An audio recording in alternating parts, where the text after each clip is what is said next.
الحمد للہ رب العالمین والصلاة والسلام علی اشرف الانبیاء والمرسلین وعلی آلہ واصحابہ اجمعین۔ قال اللہ تعالی وتبارک فی القرآن المجید والفرقان الحمید فی شان حبیبہ مخبرا وعامرا ان اللہ وملائکتہ یصلون علی النبی یا ایہا الذین آمنوا صلوا علیہ وسلموا تسلیما۔ اللہم صلی علی سیدنا و مولانا محمد معدن الجود والکرم صلاۃ و سلاما علیک یا سیدی یا رسول اللہ وعلی آلک و اصحابک یا حبیب اللہ۔ تمام حمد و ثنا، تعریف و توصیف اللہ جل مجدہ الکریم کی ذات بابرکات کے لیے، جو خالق کائنات بھی ہے اور مالک شش جہات بھی۔ اللہ جل وعلا کی حمد و ثنا کے بعد رسول رحمت، شفیع معظم، نبی محتشم، حضور ختمی المرتبت صلی اللہ علیہ وآلہ وسلم کے حضور ناز میں اپنی عقیدتوں، ارادتوں اور محبتوں کا خراج پیش کرنے کے بعد واجب الاحترام، ذوی الاحتشام، عالی مرتبت، محتشم سامعین، سامعات، السلام علیکم ورحمۃ اللہ وبرکاتہ۔ موسم رحمت ربیع الاول کی بہاریں جلوہ ساماں ہیں، اور میں اور آپ حضور کے تذکار حسن کی خوشبو لینے موجود ہیں۔ آقا کریم علیہ السلام کے جمال جہاں آرا کی تابانیاں اور جلوہ سامانیاں ہمارے ذوق کی تسکین، قلب کا قرار، روح کی ٹھنڈک، ایمان کی تازگی، عشق و محبت کی نہضت کا سبب اور ذریعہ ہے۔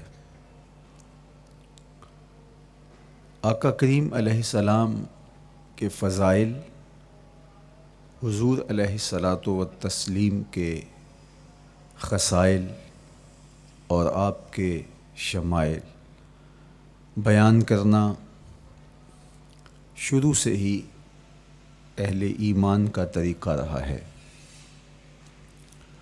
خصائل حضور کی سیرت کے عنوان کو کہا جاتا ہے، فضائل حضور کی عظمت و رفعت حضور کے معجزات کا عنوان ہے، شمائل حضور کے اعضائے نور کا تذکرہ جاں فضا ہے، حضور کے حسن و جمال کی باتیں ہیں۔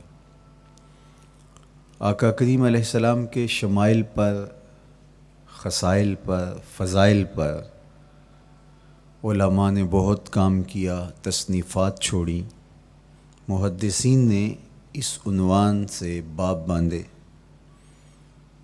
قیامت تک آنے والی انسانیت کے لیے حضور کی سیرت، حضور کے کردار کے عنوانات کتب میں نقش ہیں۔ حضور کی فضل و عظمت کے حوالے، حضور کے معجزات کا بیان، حضور کی رفعت کی کہانیاں اور آقا کریم کو اللہ کی طرف سے عطا کردہ مراتب جلیلہ کا بیان، یہ بھی محبوب موضوع رہا اہل علم کا، اہل محبت کا۔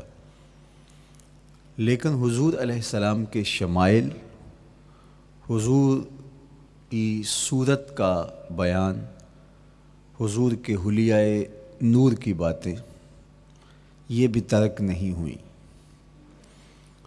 عمومی طور پہ ہم شخصیات کے کردار کے حوالے سے، ان کی عادات کے حوالے سے، ان کے خصائل کے حوالے سے، ان کی تعلیمات کے حوالے سے پڑھتے ہیں۔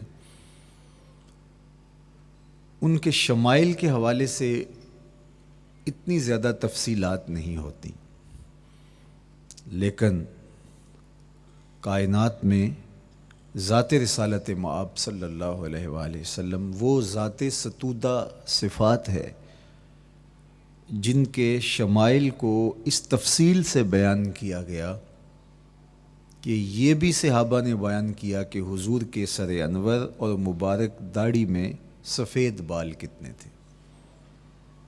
آپ کو کسی کا اتنا محفوظ حلیہ نہیں ملے گا۔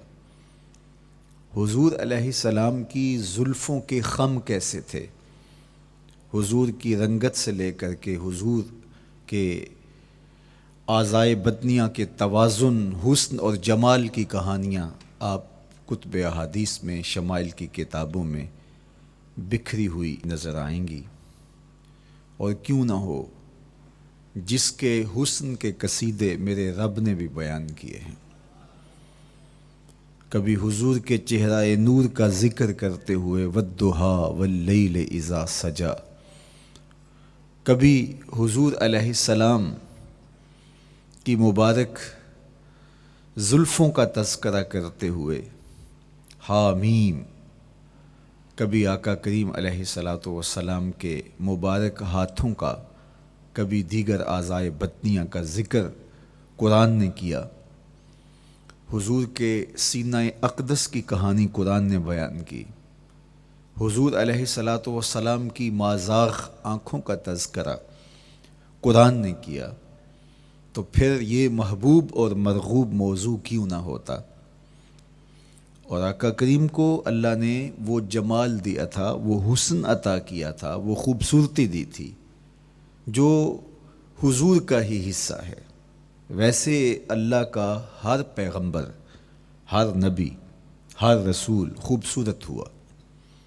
کوئی نبی ایسا نہیں ہے جو خوبصورت نہ ہوا ہو، یہ اللہ کا انتخاب ہے۔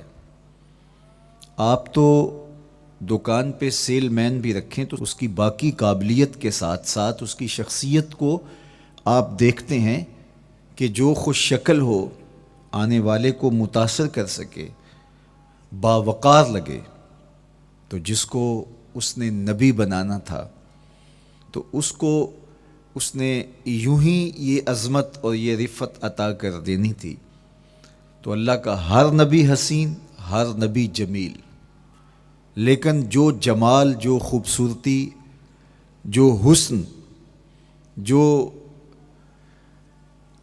شان و شوکت اللہ نے میرے اور آپ کے آقا و مولا حضور ختمی المرتبت کو عطا کی، وہ حضور کا ہی مقسوم ہے، وہ حضور علیہ السلام کا ہی حصہ ہے۔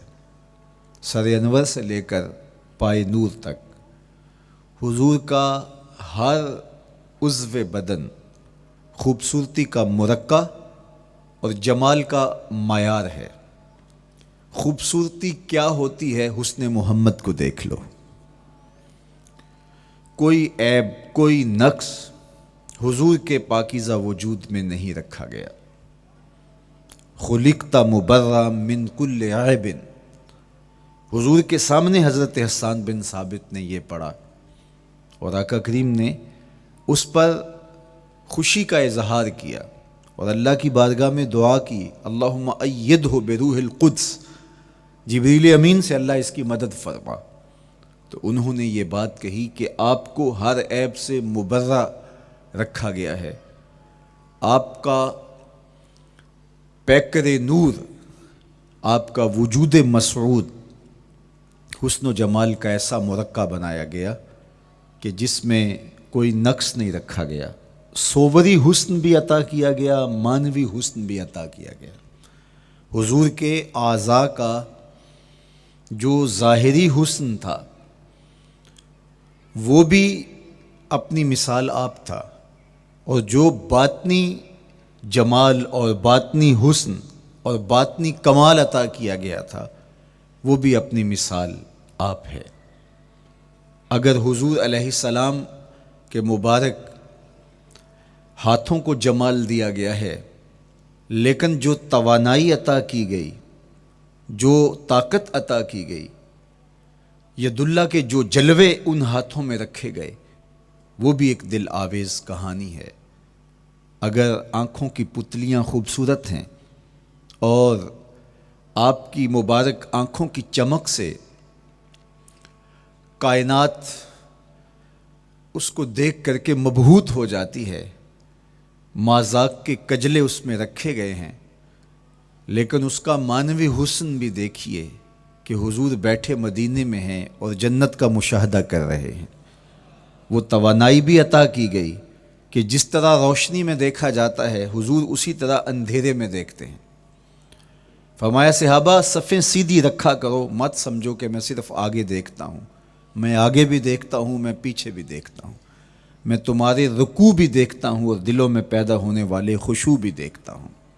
اقبال بولے اے فروغت صبح آثار و دہور، چشم تو بی نندائے ما فی الصدور۔ لوگوں کی نظریں تو سینے کے اوپر دیکھتی ہیں، اے آمنہ کے در یتیم تیری نظر تو سینے کے اندر چھپے راز بھی دیکھتی ہے۔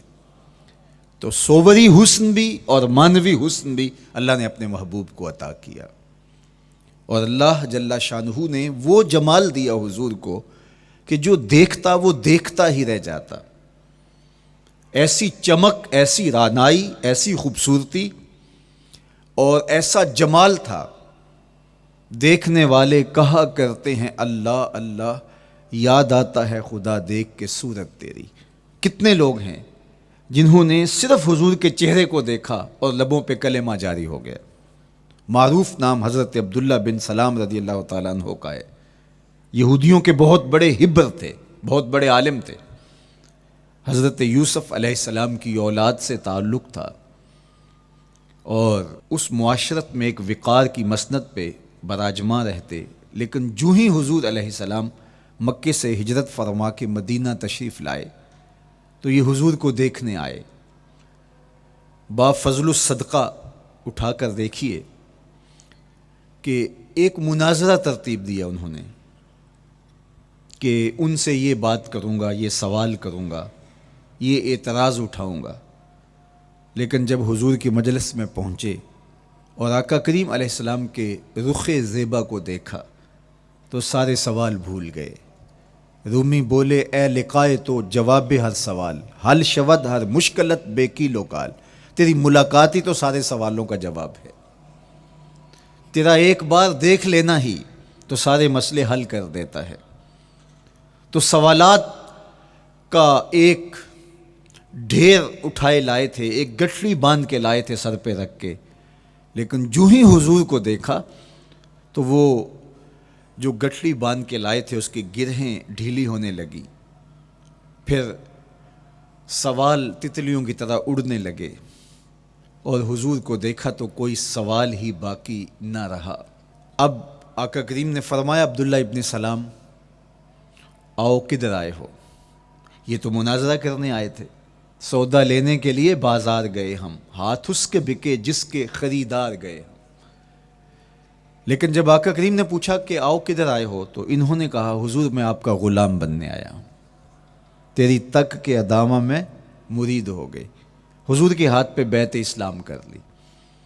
اب جن لوگوں نے عبداللہ ابن سلام کو تیار کر کے بھیجا تھا وہ امید میں تھے کہ تھوڑی دیر کے بعد ہم سنیں گے کہ انہوں نے سخت سوال کیے اور مسلمانوں کے نبی ان کا جواب نہیں دے پائے، لیکن جب ان کے کانوں تک یہ خبر پہنچی کہ عبداللہ بن سلام نے تو کوئی سوال ہی نہیں کیا بلکہ وہ محبوب کی نگاہوں کا شکار ہو گئے، اور انہوں نے دیکھتے ہی حضور پر تن من سب کچھ نچھاور کر دیا اور لبوں پہ کلمہ جاری ہو گیا، تو وہ صبر نہ کر سکے اور عبداللہ ابن سلام کے پاس پہنچے اور جا کے کہا کہ تو نے یہودیت کی ناک خاک آلود کر دی، تم نے کوئی سوال کیا ہوتا، انہوں نے جواب دیا ہوتا اور پھر تم نے مان لیا ہوتا تو ہم سمجھ جاتے کہ ایک عالم تھا، علمی پیاس بجھ گئی، مطمئن ہو گیا، لیکن یہ عجیب کہانی ہے، سنا ہے تم نے کوئی سوال بھی نہیں اٹھایا، انہوں نے جواب بھی نہیں دیا، بس تم نے ان کو دیکھا اور دیکھتے ہی تمہارے لبوں پہ کلمہ جاری ہو گیا، تو یہ کیا کہانی ہوئی؟ تو عبداللہ ابن سلام نے جو جواب دیا وہ آب زر کے ساتھ لکھنے کے قابل ہے۔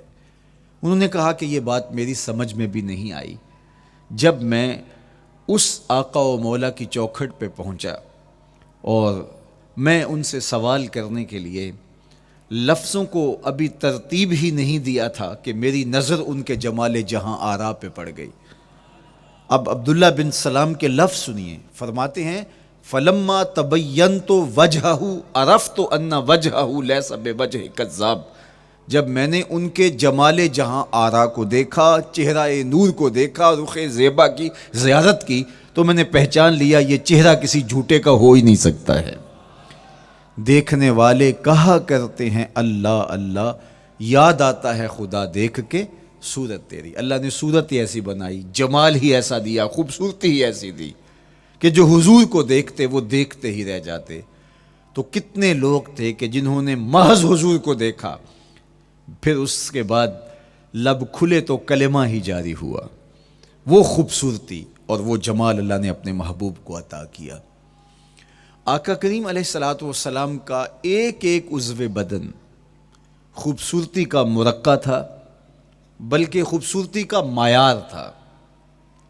حسن کیا ہوتا ہے، حسن کا معیار کیا ہوتا ہے، جمال کسے کہتے ہیں، خوبصورتی کی تعریف کیا ہے، اعضائے محمد صلی اللہ علیہ وآلہ وسلم کا توازن دیکھ لو، تمہیں پتہ چلے گا کہ حسن کسے کہتے ہیں۔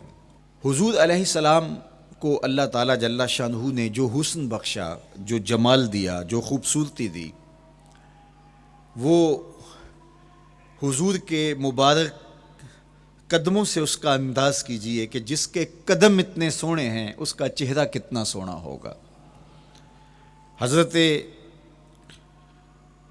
عبداللہ بن بریدہ رضی اللہ تعالی عنہ حضور کے مبارک قدموں کا ذکر کرتے ہوئے وصف جمال محمد کی کہانی چھیڑتے ہیں اور فرماتے ہیں کانا رسول اللہ صلی اللہ علیہ وآلہ وسلم احسن البشر قدماً، کہتے ہیں کہ کائنات میں جتنے سونے قدم میرے حضور کے تھے کسی کے تھے ہی نہیں۔ جو جمال اللہ نے حضور کے مبارک قدموں کو دیا تھا، اللہ اکبر، وہ کسی اور کا مقسوم نہیں تھا۔ خوبصورت قدم۔ اور حضرت انس رضی اللہ تعالیٰ عنہ، حضرت ابو ہریرہ رضی اللہ تعالیٰ عنہ، اور حضور کے وصاف ہیں حضرت ہند بن ابی حالہ رضی اللہ تعالیٰ عنہ، یہ حضور کا حلیہ بیان کرتے ہیں۔ حضرت امام حسن بن علی رضی اللہ تعالیٰ عنہ نے حضرت ہند بن ابی حالہ کو ایک دن کہا کہ مجھے اپنے آقا و مولا کا حلیہ بتاؤ، تو انہوں نے حضور کا حلیہ بیان کیا۔ یہ حضور کے وصاف ہیں، چونکہ انہوں نے حضور علیہ السلام کو بہت قریب سے دیکھا اور آقا کریم علیہ السلام کی زیارت سے مالا مال ہوئے۔ ویسے حضرت امام حسن نے بھی تو حضور کو دیکھا تھا، اور بھی اصحاب نے حضور کو دیکھا تھا۔ یہاں یہ بات دلچسپی سے خالی نہیں ہے کہ صحابی ہی تب بنتا ہے جب وہ حضور کو بنظر ایمان دیکھے، لیکن صحابہ ایک دوسرے سے پوچھتے تھے کہ بتاؤ حضور کیسے تھے؟ میاں تم نے نہیں دیکھا؟ تو وہ کہتے تھے دیکھ کر بھی نہیں دیکھا۔ صرف چند لوگ ہیں جو حضور کا حلیہ بیان کرتے ہیں۔ اس کی کیا وجہ؟ تو علماء نے لکھا کہ حضور کے چہرے پہ جلووں کی تابش ایسی تھی اور حضور کا جمال ایسا تھا اور اس کی چمک ایسی تھی کہ کسی میں ہمت ہی نہیں تھی کہ وہ جی بھر کے دیکھ سکے۔ تو بعد میں ایک دوسرے سے پوچھتے تھے بتاؤ تم نے دیکھا تو حضور کیسے تھے؟ اگر ان لوگوں کی تعداد میں آپ کو بتاؤں تو 3 درجن سے زیادہ نہیں ہوگی جو حضور علیہ السلام کے وصاف ہیں، حضور کے حلیہ نگار ہیں، جو آقا کریم علیہ الصلوۃ والسلام کی صورت کا نقشہ بیان کرتے ہیں۔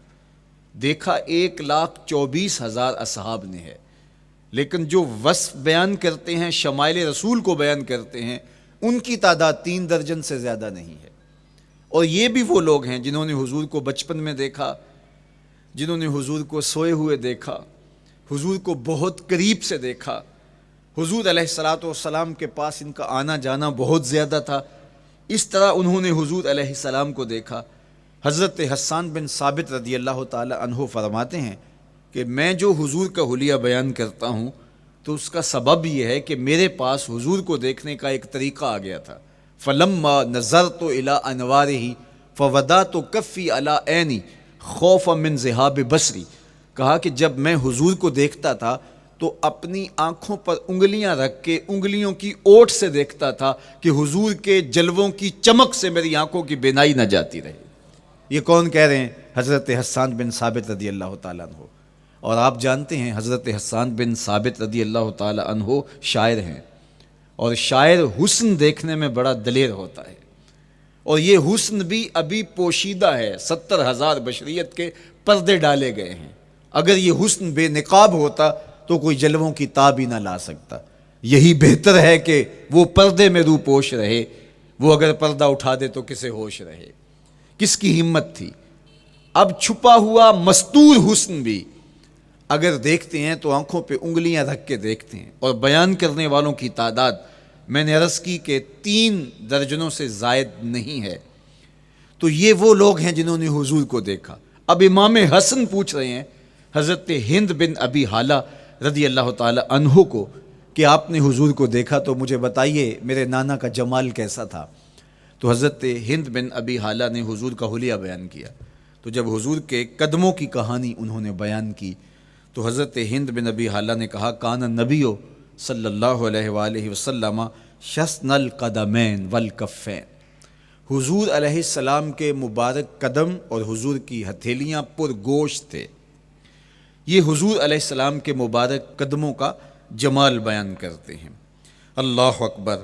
اور حضور علیہ السلام کے قدموں کے بارے میں امام ترمذی جو شمائل میں حدیث لائے ہیں اس میں انہوں نے یہ بھی بیان کیا کان رسول اللہ صلی اللہ علیہ وسلم مسیح القدمین، حضور علیہ السلام کے مبارک قدم ملائم تھے، خوبصورت تھے، کھردرے نہیں تھے، کوئی پھٹن نہیں تھی۔ عمومی طور پہ قدم پھٹ جاتے ہیں اور ایڑیاں بہت سارے لوگوں کی پھٹ جاتی ہیں تو وہ خوبصورتی باقی نہیں رہتی۔ تو وہ کہتے ہیں کہ حضور مسیح القدمین تھے، اور جب آقا کریم علیہ السلام کے مبارک قدموں پہ پانی ڈالا جاتا تو وہ ڈھل کے نیچے چلا جاتا۔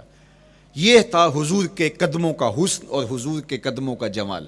اچھا، آقا کریم علیہ السلام کی جو مبارک ایڑیاں تھیں وہ زیادہ پر گوشت نہیں تھیں، ان کے اوپر گوشت زیادہ نہیں چڑھا تھا، اس لیے کہ ایڑیوں کا زیادہ پر گوشت ہونا ایڑیوں کے حسن کو زائل کر دیتا ہے۔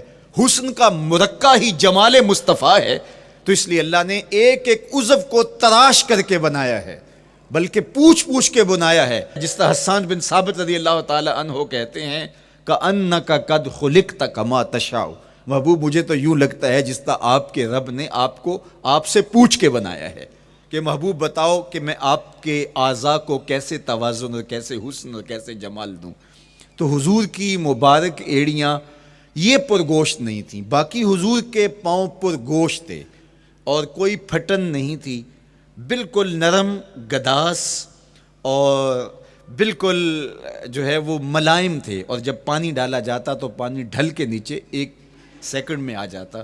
یہ اللہ نے محبوب کو حسن دیا۔ حضرت ہند بن ابی حالہ نے کہا کہ حضور کے مبارک تلوے جو تھے وہ درمیان سے اٹھے ہوئے تھے، ایڑیوں سے لے کر کے انگلیوں تک یہ تلوہ کہلاتا ہے، جو اس کا نچلا حصہ جو زمین سے مس کرتا ہے، اور اس میں جو درمیان والا حصہ ہے یہ اٹھا ہوا ہو اور بالکل پاؤں سیدھا نہ ہو تو یہ پاؤں کا حسن ہے۔ پاؤں کا بالکل سیدھا ہو جانا یہ پاؤں کے حسن کو زائل کر دیتا ہے۔ اس میں تھوڑا سا خم ہو، جب چلے تو انگلیاں اور پنجے کا جو ہے وہ آگے والا حصہ زمین پہ لگے اور ایڑی لگے، اور درمیان والا حصہ زمین پہ نہ لگے، تو یہ حسن ہوتا ہے کسی کے پاؤں کے تلوے کا۔ اللہ نے محبوب کے مبارک قدم کی پشت کو بھی حسن دیا، حضور کے تلووں کو بھی حسن دیا، حضور کی ایڑیوں کو بھی حسن دیا۔ سائل الاطراف، حضور کی مبارک انگلیاں قدرے لامبی تھیں، اور یہ حسن ہوتا ہے۔ انگلیاں چھوٹی ہوں، ان کا قد پست ہو تو پاؤں کی خوبصورتی دکھائی نہیں دیتی، لیکن اللہ نے اپنے محبوب کی انگلیوں کو بھی ایک لمبائی عطا کر کے اس کو بھی ایسا جمال دیا تھا، یار جو پاؤں کو دیکھتا رہے وہ پاؤں کو ہی دیکھتا رہ جائے۔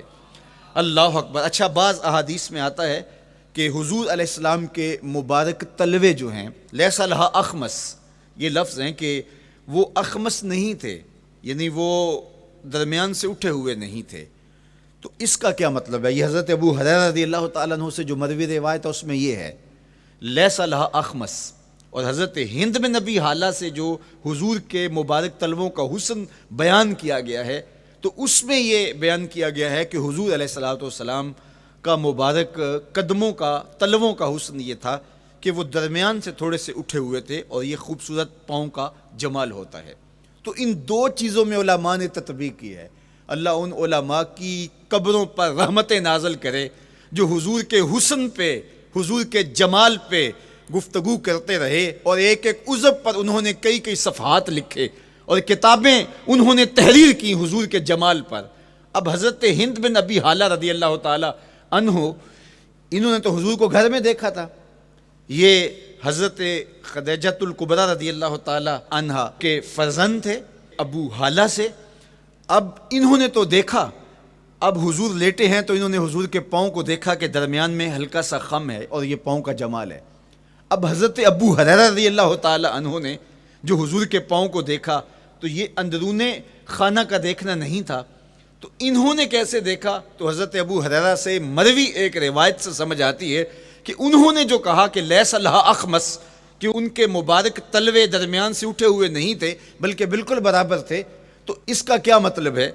تو حضرت ابو ہریرہ سے ایک روایت مروی ہے، وہ فرماتے ہیں کہ جب حضور علیہ السلام کسی چٹان کے اوپر چلتے تو حضور علیہ الصلوۃ والسلام کا وہاں قدم پڑتا تو وہ اس چٹان کے اندر حضور کا قدم گھس جاتا، وہ موم کی طرح چٹان نرم ہو جاتی۔ اس طرح زمین پر بھی حضور چلتے تو مبارک پاؤں کا جو نشان قدم ہے وہ پورا دکھائی دیتا۔ تو حضرت ابو ہریرہ رضی اللہ تعالیٰ عنہ اس سے یہ سمجھے کہ حضور کے تلوے جو ہیں وہ برابر ہیں۔ تو علماء نے اس پر گفتگو کی ہے۔ ایک تو حضور جب چلتے تھے تو آقا کریم پورے زور سے قدم زمین پہ رکھتے تھے اور اس وقار سے چلتے تھے کہ جس طرح حضور اونچائی سے نیچے کی طرف اتر رہے ہوں۔ تو جب پاؤں کو جما کر کے زور سے رکھا جائے تو پھر جو ہے وہ نشان نیچے پڑتا ہے۔ یا اللہ اپنے محبوب کے لیے زمین کو اور پتھروں کو بھی نرم کر دیا تو پھر حضور کے تلووں کا نقش بھی زمین کے اوپر جو ہے وہ ہویدا ہو جاتا۔ سلطان قاتبائی نے ایک ایسا ہی پتھر جس کے بارے میں شنید تھی کہ اس پر حضور کے قدموں کا نقش موجود ہے، تو انہوں نے 20,000 دینار کے اندر وہ خریدا، اور انہوں نے یہ کہا کہ جب میں فوت ہو جاؤں تو حضور کے قدموں کے نشان والا پتھر میری قبر کے سرہانے بطور کتبہ لگایا جائے۔ علامہ شہاب الدین خفاجی علیہ رحمہ لکھتے ہیں ہوا موجود الی الآن، وہ اپنے دور میں کہانی بیان کرتے ہیں وہ آج بھی سلطان قاتبائی کی قبر کے سرہانے وہ پتھر نصب ہے جہاں حضور کے قدموں کے نشان موجود ہیں۔ اللہ اکبر۔ تو آقا کریم علیہ الصلوۃ والسلام کے مبارک تلوے، حضور علیہ السلام کی کم گوشت تراشی ہوئی ایڑیاں، اور مسیح القدمین حضور علیہ السلام کے ملائم نرم گداز پاؤں، ان کا حسن اور ان کا جمال، اور آقا کریم علیہ السلام کے قدموں کی انگلیاں جو قدرے لمبی تھی، اور ان میں جو درمیان والی انگلی تھی وہ زیادہ لمبی تھی، اس پر حضرت میمونہ بنت کردم رضی اللہ تعالی عنہا اس انگلی کا حسن بیان کرتی ہیں، کہتی ہیں مجھے شوق ہوا کہ میں حضور کو دیکھوں، تو اپنے والد گرامی کے ساتھ حجۃ الوداع کے موقع پر میں بھی سعادت حج پا رہی تھی، تو حضور کو ملنے کے لیے جب ہم پہنچے تو آقا کریم اونٹنی کے اوپر سوار تھے، ناقہ پر جلوہ فراز تھے، تو میرے میں ہمت نہ ہو سکی کہ حضور کے چہرے کو دیکھ سکوں۔ ایسا جلوہ، ایسا جمال، اللہ اکبر، اور ایسا روب اور ایسی چمک چہرے کی اور تابشیں تھیں کہ میرے اندر ہمت نہ ہو سکی کہ میں حضور کے چہرہ نور کو دیکھ سکوں۔ اب آقا کریم اونٹنی پہ سوار تھے تو میں حضور کے مبارک پاؤں کو دیکھنے لگی، میں بس حضور کے پاؤں کا جمال اور خوبصورتی دیکھنے لگی، اسی میں کھو گئی۔ اب حضرت میمونہ بنت کردم رضی اللہ تعالی عنہا حضور کے مبارک قدموں کی ایک انگلی کا حسن بیان کرتی ہیں۔ اللہ اکبر۔ حضرت میمونہ بنت کردم سے یہی ایک روایت مروی ہے، ساری زندگی ان کے پاس سرمایہ یہی تھا، جب کسی مجلس میں جاتی تو وہ کہتی تمہیں بتاؤں حضور کی مبارک انگلی کا حسن کیا تھا؟ یہ سرمایہ ساتھ لیے لیے پھرتی کہ میں نے حضور کی انگلی کو دیکھا ہے، میں نے حضور کے قدم اور حضور علیہ السلام کے تلووں کی زیارت کی ہے. تو وہ اس حسن کو بیان کرتے ہوئے کہا کرتی تھی فما نسیتو فیما نسیتو طولا اصبع قدمہ السبابہ علی سائر اصابعہ. جو سبابہ انگلی ہے، انگوٹھے کے ساتھ والی انگلی کو سبابہ انگلی کہتے ہیں، اور اس کے ساتھ والی انگلی کا جو قد دراز تھا اور باقی انگلیوں کی نسبت وہ انگلی لمبی تھی، کہا اس کا حسن آج بھی میری نگاہوں میں گھومتا رہتا ہے اور ہر وقت میرے تصور میں رہتا ہے. میرے تصور سے کبھی اس انگلی کا جمال ہی ختم نہیں ہوا، انگلی کا حسن ہی کبھی زائل نہیں ہوا، ہر وقت اس کے تصور میں کھوئی رہتی ہوں. یار چہرے کے جمال کو کون بیان کرے گا، یہاں تو انگلی کا حسن بیان نہیں ہو رہا. ابھی وہ شعر پڑھا جا رہا تھا نا کہ قدموں پہ جبیں کو رہنے دو، قدموں پہ جبیں کو رہنے دو، چہرے کا تصور مشکل ہے. قدموں پہ جبیں کو رہنے دو، چہرے کا تصور مشکل ہے. جب چاند سے بڑھ کر ایڑی ہے رخسار کا عالم کیا ہوگا، جب چاند سے بڑھ کر ایڑی ہے رخسار کا عالم کیا ہوگا. تو اللہ نے اپنے محبوب علیہ الصلوۃ والسلام کو وہ جمال، وہ خوبصورتی اور حضور کے مبارک قدم، حضرت عبداللہ بن بریدہ رضی اللہ تعالی عنہ سے مروی روایت، کان رسول اللہ صلی اللہ علیہ وآلہ وسلم احسن البشر قدما، کہتے ہیں جتنے سونے قدم، جتنے من مونے قدم میرے حضور کے تھے، اتنے سونے قدم کسی اور کے تھے ہی نہیں.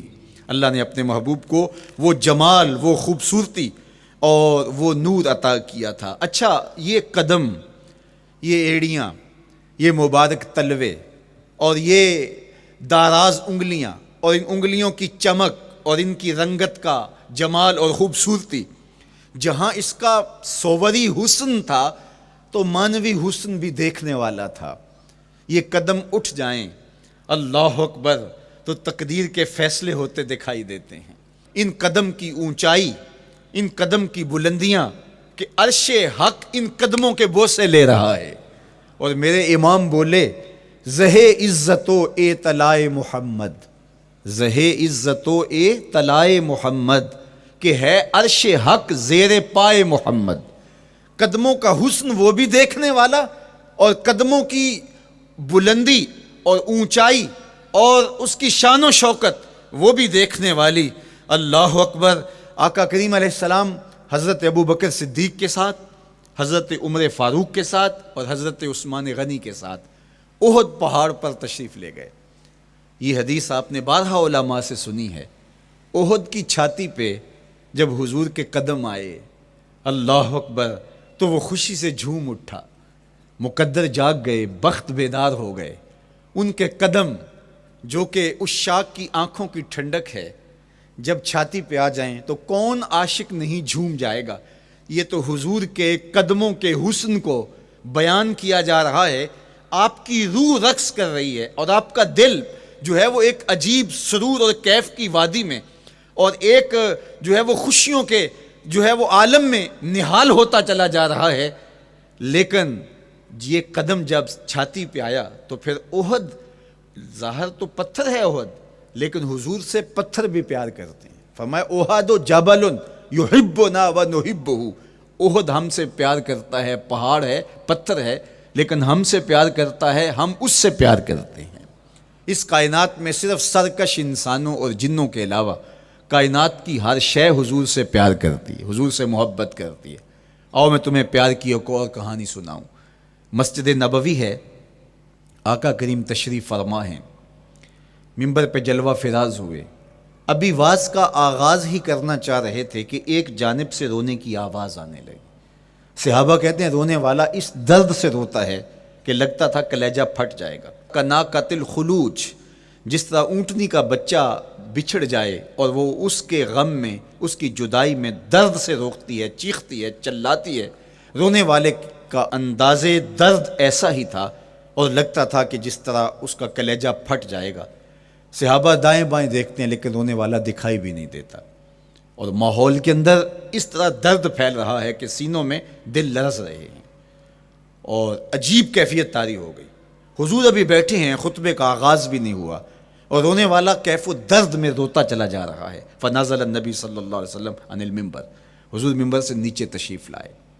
صحابہ کی آنکھیں محو حیرت ہیں، استجاب کا عالم ہے، یہ کون رو رہا ہے اور اتنے درد سے رو رہا ہے اور دکھائی بھی نہیں دے رہا۔ آقا کریم ممبر سے نیچے جلوہ فراز ہوئے، ایک سمت بڑھے، کھجور کا خشک تنا پڑا تھا۔ آج پہلا دن تھا کہ ممبر حضور علیہ السلام کے لیے بچھایا گیا، ورنہ یہ خشک تنا دیوار کے ساتھ جو ہے وہ رکھا گیا تھا اور حضور اس کے ساتھ ٹیک لگا کر کے واز کیا کرتے تھے۔ جب ممبر بن گیا تو اس کو اٹھا کر کے اب اس کی ضرورت نہیں رہی، ایک کونے میں ڈال دیا گیا۔ اب جو ہی حضور ممبر پہ تشریف فرما ہوئے تو اس خشک تنے کا کلیجہ لرز اٹھا اور وہ ایسے روتا تھا جس طرح اونٹنی کا بچہ بچھڑ جائے اور وہ روتی ہے، اس طرح وہ خشک تنا رو رہا تھا۔ اس تنے ہنانا در ہجر رسول زار می نالت چو ارباب عقول، جس طرح عقل والے، جس طرح جو ہے وہ فہم و ادراک رکھنے والے لوگ روتے ہیں درد سے، وہ رو رہا تھا۔ آقا کریم علیہ السلام اس کے پاس گئے اور اس کو اپنی آغوش میں سمیٹ لیا۔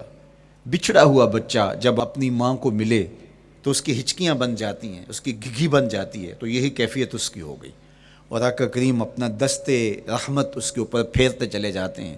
بتدریج اس کی سسکیاں، اس کے رونے کی آواز کم ہوتی چلی جا رہی ہے۔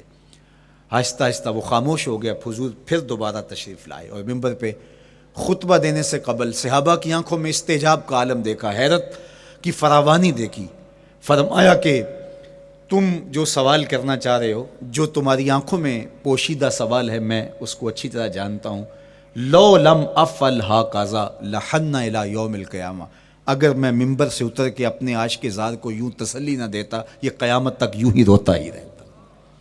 حضرت محمد بن سیرین رضی اللہ تعالیٰ عنہ کہا کرتے تھے کہ حضور کی محبت میں ایک خشک تنا بھی زار و زار روئے تو جس کے سینے کے اندر محبت بڑا دل ہے تو وہ حضور کے عشق میں آنسو کیوں نہیں بہائے گا؟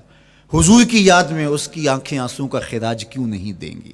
تو وہ خشک تنا حضور کی محبت میں رو رہا ہے۔ اب ہے یہ پتھر، لیکن میرے حضور فرماتے ہیں کہ یہ پہاڑ مجھ سے پیار کرتا ہے اور میں اس سے پیار کرتا ہوں۔ اب حضور اپنے اس محب کے گھر تشریف لے گئے اور اس کی چھاتی پہ قدم رکھا تو وہ خوشی سے جھوم اٹھا۔ فضاربا برجلہ، اپنا مبارک پاؤں زور سے مارا۔ فقال اسبت احد فانما علیک نبی و صدیق و شہیدان، فرمایا احد ٹھہر جا، تیرے اوپر اللہ کا ایک نبی ہے، ایک صدیق اور 2 شہید ہیں۔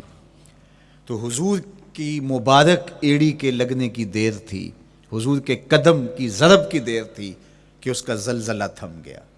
میرے امام بولے ایک ٹھوکر سے احد کا زلزلہ جاتا رہا، ایک ٹھوکر سے احد کا زلزلہ جاتا رہا، رکھتی ہیں کتنا وقار اللہ اکبر ایڑیاں۔ زلزلہ آ گیا اس کے اوپر، وہ جھومنے لگا، لیکن حضور نے اپنا مبارک قدم مارا اور وہ ٹھہر گیا۔ اللہ اکبر۔ تو یہ پہاڑ آج بھی اس شاخ جب شہر مدینہ میں حاضر ہوتے ہیں تو وہ احد پہ تو ضرور جاتے ہیں، حضرت امیر حمزہ کے مزار پہ حاضری دینے کے لیے اور اس جبل احد کو دیکھنے کے لیے۔ اور یقین جانیے گا جبل احد کو جب ہم دیکھتے ہیں تو عجیب کیفیات میں ڈوب جاتے ہیں۔ میں تو وہاں دوستوں کو کہا کرتا ہوں کہ آج پورا مدینہ بدل گیا ہے، یعنی اس کی وہ صورت، وہ کچے مکان، وہ گروندے، وہ گھر، وہ کوچہ و بازار، وہ کچی سڑکیں، وہ ماحول آج وہ آپ کو نظر نہیں آ رہا۔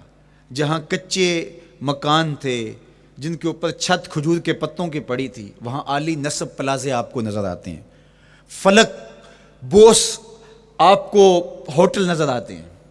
وہ کچی سڑکیں آج آپ کو وہاں دکھائی نہیں دیتی، وہاں تارکول کی بچھی ہوئی سڑکیں دکھائی دیتی ہیں، خوبصورت پتھر لگے ہوئے آپ کو نظر آتے ہیں، وہ ممیاتی ہوئی بکریاں، وہ جگالی کرتے ہوئے اونٹ آج آپ کو وہاں دکھائی نہیں دیتے، وہ ماحول آپ کو نظر نہیں آتا۔ تو پرانا مدینہ اگر ڈھونڈنے نکلیں بھی تو ظاہر ہے اگرچہ ان پختہ اور خوبصورت عمارتوں کے اندر بھی عکس جمال محمد کا پڑ رہا ہے، لیکن وہ پرانا دور اگر آپ تلاش کرنا چاہیں تو وہ آپ کو وہ چیزیں نہیں ملتی، لیکن جب آپ احد پہ جاتے ہیں تو میں دوستوں کو کہتا ہوں اس احد کو جی بھر کے دیکھ لو، اس پہ ڈائریکٹ میرے حضور کی نظریں پڑی ہوئی ہیں، یہ بدلا نہیں، یہ 14 صدیوں سے جیسا تھا آج بھی ایسا ہے، اس پہ میرے حضور کی نظریں ڈائریکٹ پڑی ہوئی ہیں، اور آقا کریم علیہ الصلوۃ والسلام نے اس کو یوں دیکھا ہے۔ تو یہ احد حضور سے محبت کرنے والا ہے، حضور سے پیار کرنے والا ہے، اور اس پیار کی وجہ سے یہ پتھر قیامت کے دن جنت میں جائے گا، یہ پہاڑ جنت میں جائے گا۔ یار اگر ایک پہاڑ حضور سے پیار کر لے تو وہ مکین جنت بن جاتا ہے، اور اگر حضور کا غلام ایک عاشق حضور سے محبت کرے تو اللہ اس کو کتنے درجے عطا فرمائے گا۔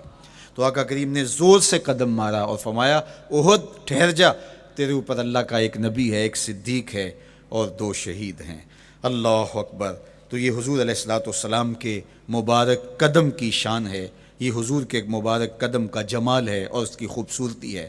غزوہ ذات الرقاع کے اندر حضرت جابر کا اونٹ چلتے چلتے تھک گیا، سفر لمبا تھا اور اونٹ کمزور تھا، تو چلتے چلتے اس کو تھکن ہو گئی، اب وہ قافلے سے پیچھے رہتا چلا جاتا ہے۔ تو اس نے حضور کی خدمت میں عرض کی، یا رسول اللہ یہ اونٹ تھک گیا ہے اور میں قافلے کے ساتھ چل نہیں پا رہا۔ تو آقا کریم علیہ الصلوۃ والسلام نے اپنے مبارک قدم سے اس اونٹ کو ٹھوکر لگائی، فَنَشِطَ حَتَّى كَانَ مَا يَمْلِكُ زَمَامَهُ۔ حضرت جابر کہتے ہیں اس کی لگام سنبھالی نہیں جاتی تھی، اتنا تیز چلتا تھا۔ یار جس کے قدموں کی ٹھوکر سے یہ توانائی آ جائے، اس کے ہاتھوں کی توانائی کا عالم کیا ہوگا۔ تو اللہ نے صرف حضور کے مبارک قدموں کو صوری حسن ہی نہیں دیا تھا، مانوی جمال اور توانائی بھی عطا فرمائی تھی۔ حضور علیہ السلام کے چچا جناب ابو طالب کہتے ہیں کہ میں حضور علیہ السلام کے ساتھ تھا، تو راستے میں ذی المجار کی منڈی آئی، اور وہاں حالات ایسے تھے کہ پینے کے لیے پانی دستیاب نہیں تھا۔ تو میں نے کہا کہ عطشت ولیس عندی ماء، مجھے تو سخت پیاس لگی ہے اور پانی بھی پاس نہیں ہے۔ فنزل النبی صلی اللہ علیہ وسلم وضرب بقدمہ الارض فخرج الماء فقال اشرب۔ تو حضور نے اپنے مبارک پاؤں سے زمین پر ٹھوکر لگائی، چشمہ پھوٹ پڑا، اور آقا کریم نے فرمایا چچا پانی پی لیجئے۔ تو وہ پاؤں اگر زمین پہ لگے تو چشمے پھوٹے، اگر احد پہاڑ پہ وہ پاؤں پڑے تو اس کا زلزلہ جاتا رہے، اور اگر وہ کسی جانور کو حضور ٹھوکر لگائیں تو اس کے اندر اس قدر تیزی آ جائے کہ اس کی باغ سنبھالی نہ جائے، اتنا سریع رفتار ہو جائے۔ اب ان قدموں پہ کون قربان نہیں ہوگا؟ یار ان قدموں کو چومنے کے لیے جبریل بھی تو بے تاب دکھائی دیتے ہیں نا۔ معراج کی شب جب جبریل حاضر خدمت ہوئے، حضور محو استراحت ہیں، تو جبریل عرض گزار ہوئے، مالک تیرا محبوب تو سو رہا ہے۔ اللہ اکبر، تبارک اللہ، شان تیری تجھی کو زیبا ہے بے نیازی، کہیں پہ جوش لن ترانی، کہیں تقاضے وصال کے تھے۔ ایک کوہ طور پہ خود چل کے جاتا ہے اور عرض گزار ہوتا رب آرنی انظر الیک، مالک تجھے دیکھنا چاہتا ہوں۔ اللہ اکبر، سراپا چشم بنا ہوا ہے اور کہتا ہے مالک میں تجھے دیکھنا چاہتا ہوں۔ جواب کیا آتا ہے؟ لن ترانی، تم نہیں دیکھ سکتے، میرے جلووں کی تاب نہیں لا سکتے۔ ایک خود چل کے جا رہا ہے اور تقاضۂ رویت کرتا ہے، اور جواب آتا ہے لن ترانی۔ اور ایک سویا ہوا ہے چادر اوڑھ کے، اور جبریل کہتے ہیں محبوب اٹھیے، رب آپ کو بلا رہا ہے۔ تبارک اللہ، شان تیری تجھی کو زیبا ہے بے نیازی، کہیں پہ جوش لن ترانی، کہیں تقاضے وصال کے تھے۔ تو جبریل حاضر خدمت ہوئے، حضور استراحت میں ہیں، تو آواز آئی یا جبریل قبل قدم ہے، میرے محبوب کے قدموں کو چوم لے۔ اب جبریل حضور علیہ السلام کے قدموں کو بوسے دے رہے ہیں۔ کسی نے جبریل سے تصور کے عالم میں پوچھا، حضور کے قدم چومے، حضور کے تلووں کو بوسے دیے، بتا کیفیت کیا ملی؟ تو بولے نہ جنت کی کلیوں میں دیکھا مزہ جو محمد کی تلیوں میں دیکھا۔ وہ سرور وہاں جو نصیب ہوا۔ وفد عبد القیس جب مدینہ المنورہ آیا تو ان میں ایک صاحب ہیں، وہ کہتے ہیں میں دوڑتا ہوا حضور کے پاس آیا، بس بے چینی تھی، اضطراب تھا۔ جب آپ مدینہ المنورہ میں جاتے ہیں تو آپ کو جا کے گاڑی اتارتی ہے اور آپ ہوٹل میں سامان رکھتے ہیں، تو پھر کتنی جلدی ہوتی ہے کہ جلدی سے غسل کریں اور جلدی سے نیا لباس پہنیں اور جا کے ہرے گنبد کو دیکھیں، حضور کی مبارک مسجد کی زیارت کریں، ان کوچہ و بازار میں جائیں جہاں حضور کے مبارک قدم لگے تھے۔ اللہ اکبر۔ تو اب یہ وفد عبد القیس جب آیا تو ان میں ایک صحابی حضرت زرع رضی اللہ تعالیٰ عنہ فرماتے ہیں کہ میں پھر تیزی کے ساتھ گیا اور پھر ہم جا کے حضور کے ہاتھ بھی چومنے لگے، حضور کے قدم بھی چومنے لگے۔ یہ سعادت مند قدم جن کے بوسے صحابہ دیتے ہیں، کبھی جبریل کے بوسہ گاہ بنتے ہیں، کبھی احد پہاڑ کی چھاتی ان قدموں کو چومتی ہے۔ یہی قدم ایک موقع ایسا آتا ہے یاد خدا میں، اللہ کے شکرانے میں، نماز میں لمبے قیام میں سوج جاتے ہیں، اور میرا مالک کہتا ہے اے چادر اوڑھنے والے ساری رات جاگا نہ کر، کبھی سو بھی لیا کر۔ اللہ اکبر۔ تو یہ حضور علیہ السلام کے مبارک قدموں کا جمال اور مبارک قدموں کا حسن اور خوبصورتی ہے۔ اللہ نے اپنے محبوب علیہ السلام کے مبارک قدموں کو صوری اور معنوی حسن سے نوازا، اور یہ حسن حضور کے مبارک قدموں کا ہے، پھر جس کے قدم اتنے سونے ہیں اس کا چہرہ کتنا حسین ہوگا۔ ایک سوال اٹھ سکتا ہے کہ حضور کے حسن کو بیان کرنے کا مقصود کیا ہے؟ تو صاحب، کسی کے حسن کو بیان کرنے کا مقصود یہی ہوتا ہے کہ اس سے پیار اور محبت کا ربط قائم ہو، اور اگر قائم ہے تو مضبوط ہو۔ ہم حضور علیہ السلام کے حسن کو بیان اسی لیے کرتے ہیں، اور محدثین نے اس پر باقاعدہ کتابیں اسی لیے لکھیں اور کتب حدیث میں باقاعدہ شمائل رسول پہ باب اسی لیے باندھے تاکہ لوگوں کے سینے میں حضور کی محبت کی جوت لگے، اور وہ جو شعلہ جوالہ ان کے سینے میں حب رسول کا ہے وہ اور بھڑک اٹھے، اور بندہ جس سے محبت کرتا ہے پھر اس کی اطاعت بھی کرنے لگ جاتا ہے۔ تو جو محبوب اتنا سونا ہے، اتنا جمال آفریں ہے، اور جس کے قدم اتنے سونے ہیں، پھر اس کے نقش قدم کو کیوں نہ تھام لیں، اس کے نقوش پا کو خضر راہ کیوں نہ بنا لیں، پھر ان کے اٹھنے والے قدموں پر اپنی زندگی کیوں نچھاور نہ کر دیں۔ اگر سر پہ رکھنے کو مل جائے نقش نال حضور تو کہیں کہ ہاں تاجدار ہم بھی ہیں۔ یعنی وہ قدم تو قدم رہا، اس قدم کی رعنائیاں، اس کی خوبصورتیاں، اس کا جمال اور اس کا حسن تو حسن رہا۔ جہاں وہ مبارک قدم لگا، جہاں وہ نقش لگا، اگر وہ نقش بھی سر پہ رکھنے کو مل جائے تو کہا کہ اگر سر پہ رکھنے کو مل جائے نقش نال حضور، حضور علیہ السلام کا قدم تو جزو بدن رسول ہے۔ حضور علیہ السلام کے مبارک قدموں میں وہ جو نالین تھی، اس نالین کا بھی نقش وہ اگر سر پہ رکھنے کو مل جائے تو ہم زمانے کے تاجدار کہلائیں گے، اور جن کے سر پہ حضور کا قدم آ جائے ان کا مرتبہ کیا ہوگا۔ تو یہاں اس نقش کو بھی دیکھیے، حضور کے مبارک قدموں میں جو نالین آیا اس کو نالین شریف کہتے ہیں۔ اس نال کو نال شریف یا ان نالین کو نالین شریف کہا جاتا ہے، اس لیے کہ وہ حضور کے مبارک جسم سے جڑ گئے، حضور سے ان کا ربط پیدا ہو گیا، وہ جزو بدن رسول نہیں ہیں، تو اس کا یہ مرتبہ ہے۔ تو پھر حضور علیہ السلام کی شان اور حضور کی عظمت کیا ہوگی، اللہ اکبر۔ بلکہ حضور علیہ السلام کے نالین جہاں رکھے جائیں، وہ کسی نے کہا نا کہ ذرے اس خاک کے تابندہ ستارے ہوں گے، ذرے اس خاک کے تابندہ ستارے ہوں گے جس جگہ آپ نے نالین اتارے ہوں گے۔ وہ جگہ جہاں حضور کے قدم نہیں، حضور کے قدموں سے مس ہوئے ہوئے نالین رکھے جائیں، وہاں جو ذرے اس نالین کے تلووں کو چومتے ہیں وہ بھی آسمان کے ستاروں سے اس شاخ کو حسین دکھائی دیتے ہیں، وہ بھی زیادہ چمکدار دکھائی دیتے ہیں، اور اس شاخ کی آنکھوں کا سرما اور ان کے دل کا قرار اور روح کی ٹھنڈک قرار پاتے ہیں۔ تو یہ ہے حضور علیہ السلام کی نسبت کا احترام اور حضور کی محبت کا اثر جو اس شاخ کے سینے میں محسوس کیا جاتا ہے۔ اللہ مجھے آپ کو اپنی خاص پناہیں، امان اور حفاظتوں کا حساب بخشے۔ کار ما آخر شدو آخر ز ما کار نشد، مشت خاک ما غبار کوچائے یار نشد۔